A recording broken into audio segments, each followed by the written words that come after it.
लो सखा, अब तुम भोजन कर सकते हो।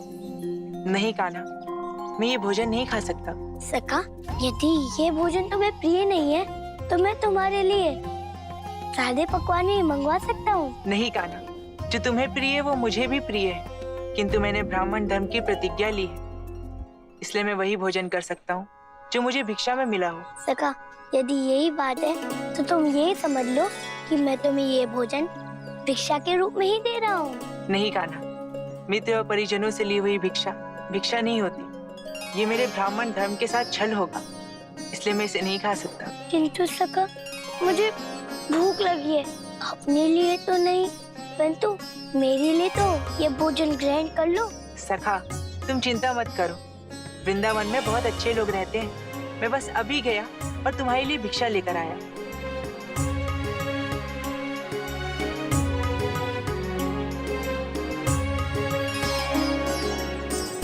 कान्हा, मेरी प्रतीक्षा करना, सारे भोजन अकेले ही मत खा जाना। ठीक है सखा।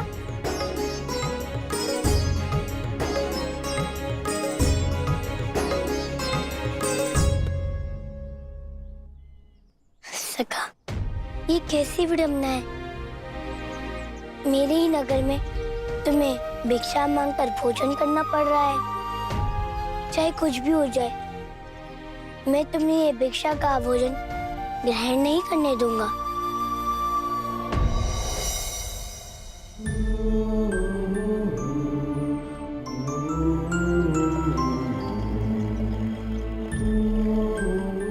काकी,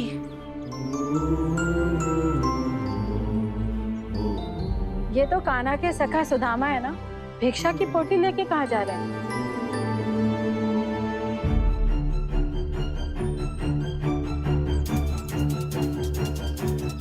काकी, भिक्षा मिलेगी क्या? सुदामा, तुम अकेले आए हो? और कान्हा कहाँ है? काकी, यह मेरा कार्य है, भिक्षा मुझे चाहिए, तो भला कान्हा मेरे साथ क्यों आता? आप मुझे भिक्षा दीजिए ना काकी। पुत्र, कान्हा मेरा पुत्र है और तुम कान्हा के सखा, इसलिए तुम भी मेरे पुत्र के ही समान हो और पुत्र को भिक्षा नहीं दी जाती। हाँ, यदि तुम चाहो तो पुत्र बनकर मेरे घर भोजन ग्रहण कर सकते हो। नहीं काकी, मैं एक ब्राह्मण हूँ और ब्राह्मण का धर्म होता है भिक्षा मांगकर भोजन करना, इसलिए मुझे एक भिक्षुक के रूप में भिक्षा चाहिए, पुत्र के रूप में नहीं। अब मुझे आज्ञा दीजिए।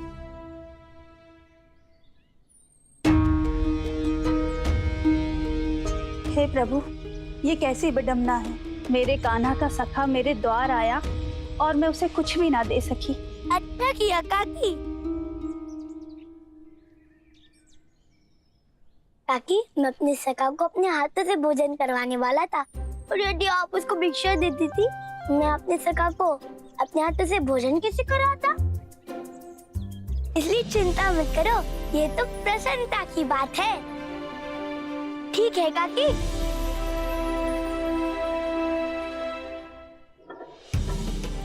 कान्हा का सखा सुदामा कितना बोला है ना, ऐसा लगता है जैसे वो केवल कान्हा की भक्ति के लिए बना हो। भिक्षाम देहि, भिक्षाम देहि। अरे, ये तो सुदामा है, किंतु ये भिक्षा क्यों मांग रहा है? अरे, ये क्यों क्या, ये सब बातें छोड़ो। अभी स्वयं सुदामा हमारे द्वार आ रहे हैं, हमें सबसे पहले उन्हें भिक्षा देनी चाहिए। भिक्षाम देहि। आइए ब्राह्मण देव। ब्राह्मण देव, आप बैठिए, मैं अभी आपके लिए भिक्षा लेकर आती हूँ।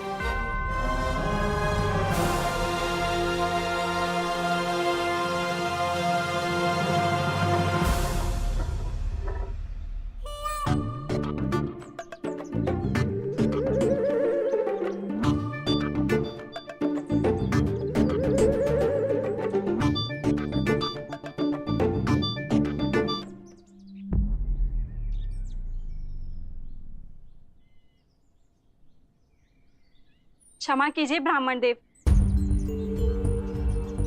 किंतु हम आपको ये भिक्षा नहीं दे सकती। किंतु अचानक से क्या हुआ देवी? अभी तो आप मेरे लिए भिक्षा लेने गई थी। वो आप नंद बाबा के अतिथि है ना, और यदि उनके अतिथि को भिक्षा मांगनी पड़े तो यह उनका अपमान होगा ना। किंतु यह तो मेरे जीवन की वृत्ति है, और एक ब्राह्मण को भिक्षा देना पुण्य का काम होता है। क्षमा कीजिए ब्राह्मण देव, किंतु हम आपको भिक्षुक के रूप में ये भिक्षा नहीं दे सकती। यदि आप चाहें तो अतिथि के रूप में हमारे घर में भोजन कर सकते हैं। नहीं देवी, मुझे क्षमा कीजिएगा, किंतु एक ब्राह्मण का धर्म होता है कि वो भिक्षुक के रूप में ही भिक्षा प्राप्त करे, और मैं अपना धर्म नहीं तोड़ सकता। इसलिए मुझे आज्ञा दीजिए।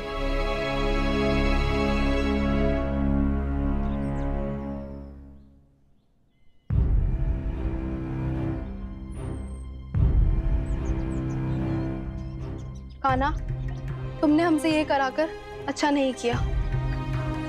हाँ कान्हा, केवल आपके कारण ब्राह्मण हमारे द्वार से खाली हाथ लौट गए। गोपियों, आज मैं अपने सखा को अपने हाथों से भोजन करवाने वाला हूँ, इसलिए चिंता मत करो। तुमने जो भी किया है मेरे कहने पर किया है, इसलिए तुम्हें इसका दंड नहीं मिलेगा। अभी तो इसका जो भी फल होगा वो मैं ही ग्रहण करूँगा।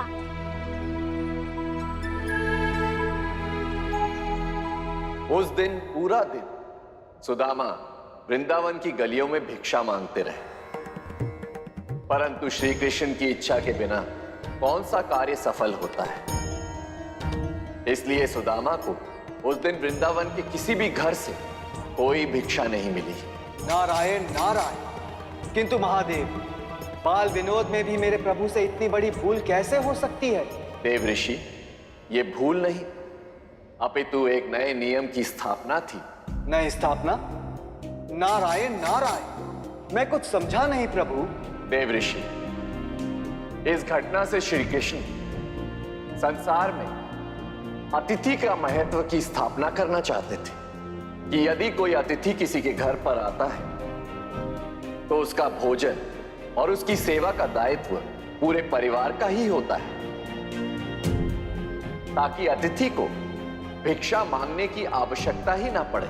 नारायण नारायण, ये तो अति उत्तम व्यवस्था है प्रभु।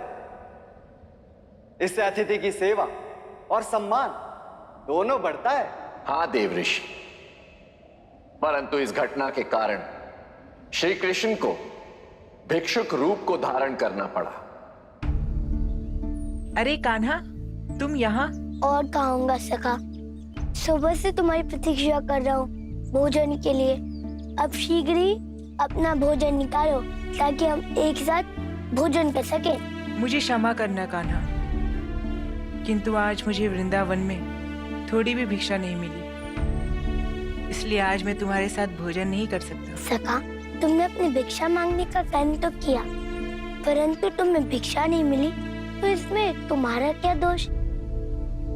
चलो अब मेरे घर से लाया हुआ भोजन ग्रहण कर लेते हैं। नहीं सखा, भोजन के लिए मैं अपने ब्राह्मण धर्म के साथ छल नहीं कर सकता, फिर भले ही मुझे भूखा क्यों न रहना पड़े। तुम तो भूखे रह लोगे, परंतु मैं जो तुम्हारे साथ भोजन खाने के लिए सुबह से प्रतीक्षा कर रहा हूँ, उसका क्या?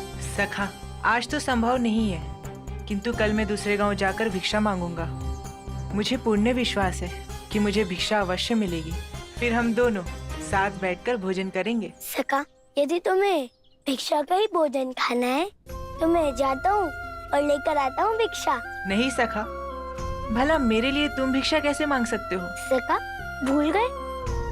मित्रता में मेरा और तेरा कुछ नहीं होता। किंतु सखा, वृंदावन में मुझे भिक्षा नहीं मिली तो भला तुम्हें कैसे मिलेगी? सखा, तुम उसकी चिंता मत करो, वृंदावन मेरा कोई कार्य अधूरा नहीं रहता। तुम बस मुझे ये पात्र और ये पोटली दे दो, मैं बस अभी गया और तुम्हारी भोजन लेकर आया, अर्थात भिक्षा का भोजन। तुम मेरी यही प्रतीक्षा करना, ठीक है सखा?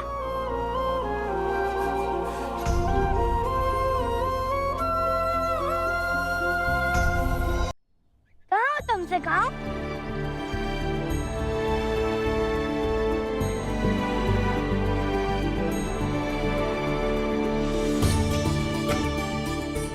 वही स्वादिष्ट भोजन लाए हो ना जो मैंने तुम लोगों से कहा था। कान्हा, भोजन इतना स्वादिष्ट है कि इसे अपने आप से भी बचाना बहुत कठिन है।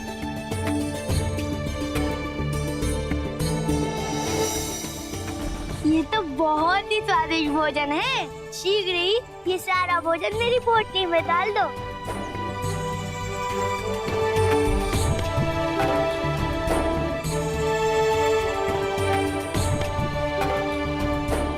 सखाओ, सुदामा को बहुत तीव्र भूख लगी होगी।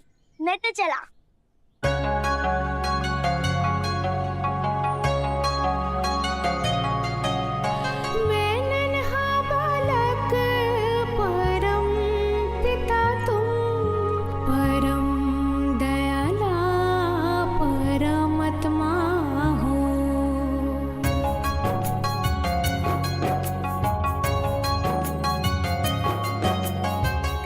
सखा, मैं भिक्षा लेकर आ गया। देखो गांव वालों ने कितना कुछ दिया है।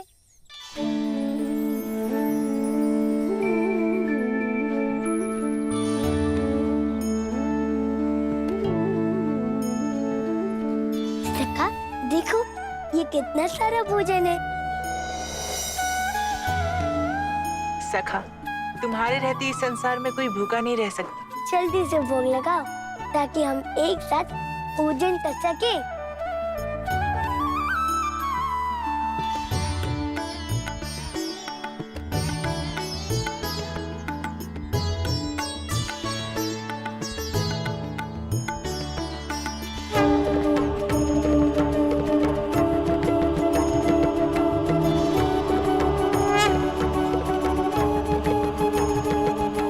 सखा, मैंने भिक्षा में इतना स्वादिष्ट भोजन कभी नहीं खाया।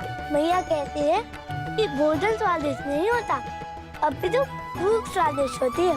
तुम्हें भूख लगी ना, इसलिए तुम्हें भोजन स्वादिष्ट लग रहा है। हाँ सखा, तुम कह रहे हो तो सत्य ही होगा।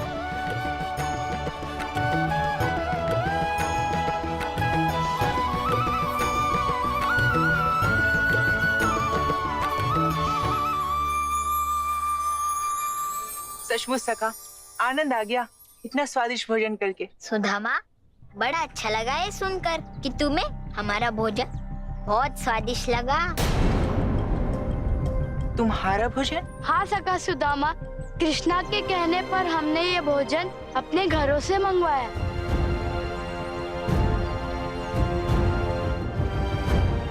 कान्हा, ये लोग क्या कह रहे हैं? तुमने भिक्षा मांगकर ये भोजन नहीं लाया था? सखा, मैं जानता था यदि मैंने तुम्हें सत्य बता दिया तो तुम ये भोजन कभी ग्रहण नहीं करोगे, और यदि तुम मेरे अतिथि होकर भोजन ग्रहण नहीं करते मेरे आतिथ्य का अपमान हो सकता था। इसलिए मुझे तुमसे यह सत्य कहना पड़ा। कान्हा, तुम्हें पता है ना, मुझे ब्राह्मण बनाने के लिए मेरे माता पिता ने जल समाधि दे दी, और तुम मेरे ब्राह्मण धर्म को भ्रष्ट करने का प्रयास कर रहे थे। नहीं सका, मैं तो बस तुम्हें ये भोजन खिलाने का प्रयास कर रहा था। ब्राह्मणों को केवल भिक्षा का भोजन ग्रहण करने का विधान है ताकि उनमें स्वाद और संचय का अवगुण न आ सके। सका, तुम्हारा मन इतना पवित्र है कि तुम्हें कोई अवगुण आ ही नहीं सकता।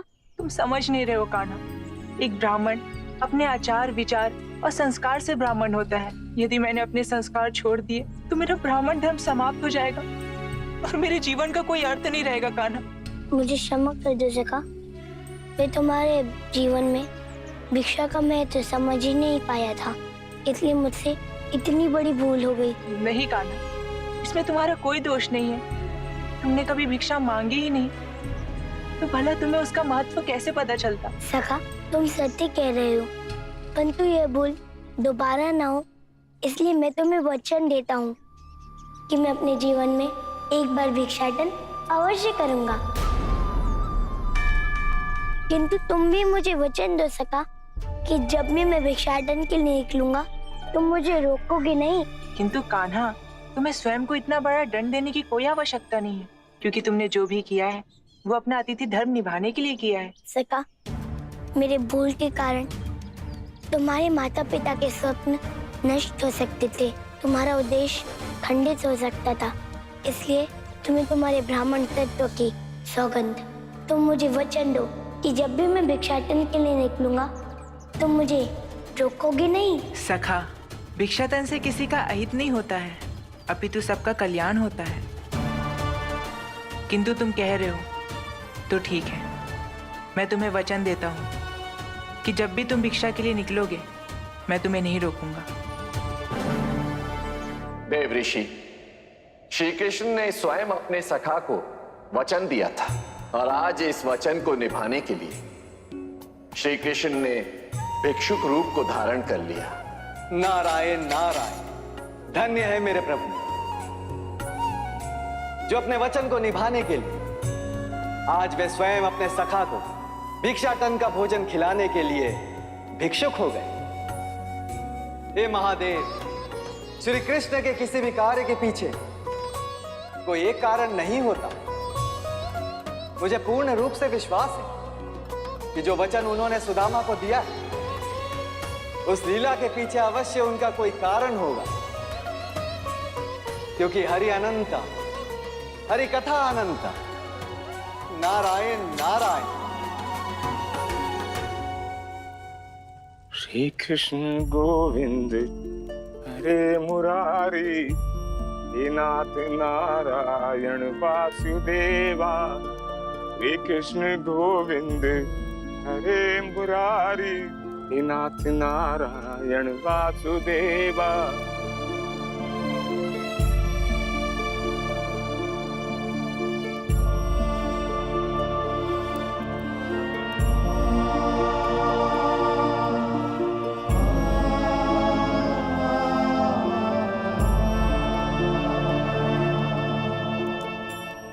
सुदामा,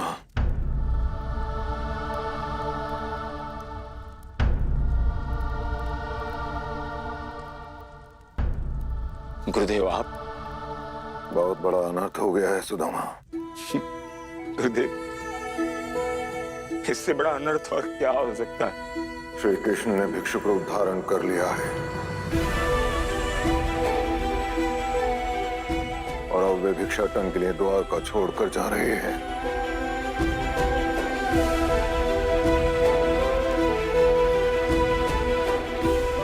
गुरुदेव, मैंने ये सब इसीलिए स्वीकार किया था ताकि प्रभु का साथ मिले।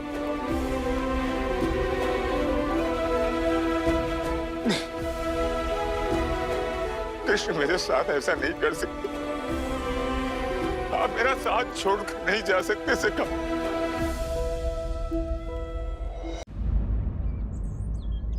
सखा ठहरो।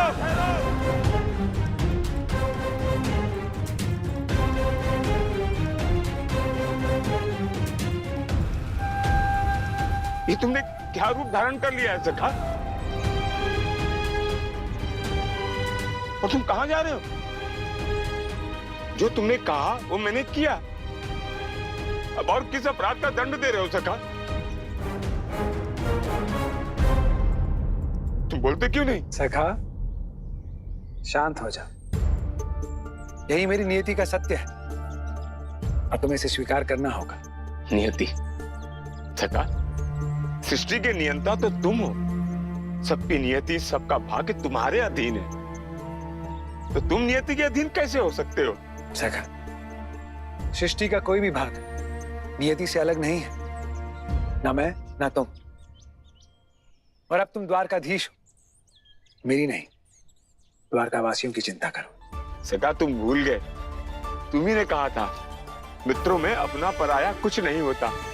तो द्वारका केवल मेरा कैसे हो सकता है? जो मेरा है वो तुम्हारा भी है। सत्य कह रहे हो सखा, जो मेरा है वो तुम्हारा है। इसलिए जो मेरे सखा सुदामा का है उसे मैंने धारण कर लिया है। सदैव अपने शब्दों के माया जाल में फंसा देते। तुम्हारी मित्रता में भेदभाव है। सभी कष्ट अपने पास रख लेते और सभी सुख मुझे दे देते हो। तुम मेरे सच्चे मित्र नहीं हो कान्हा। सखा, हम सभी को अपने कर्म स्वयं करने होंगे और ये नहीं बदल सकता। इसलिए सखा, मुझे अपने कर्मों की इस यात्रा पे जाने दो। मुझे मत रोको, मुझे जाना होगा सखा।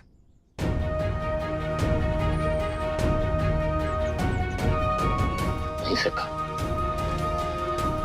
सदैव मैंने तुम्हारी आज्ञा का पालन किया, किंतु आज नहीं। आज मैं तुम्हें द्वारका से जाने नहीं दूंगा। सुनो सुनो सुनो सुनो, द्वारका के लोगों, हमारी द्वारका पर बहुत बड़ा संकट आने वाला है। कैसी बहकी बहकी बातें कर रहे हो? जब तक हमारे द्वारिकाधीश द्वारिका में है, तब तक ना ही कोई द्वारिका पर संकट आ सकता है और ना ही हम सब पर। यही तो सबसे बड़ा संकट है कि द्वारकाधीश स्वयं द्वारका छोड़कर हमेशा के लिए जा रहे हैं। कैसे रोकूं मैं प्रभु को? विवश हूं मैं।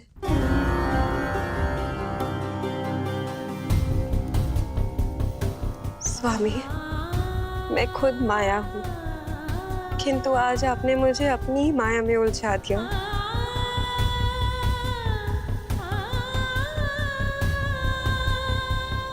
मुझे समझ में आ रहा है कि आपने मुझे द्वारका से जाने क्यों दिया, मुझे रोका क्यों नहीं।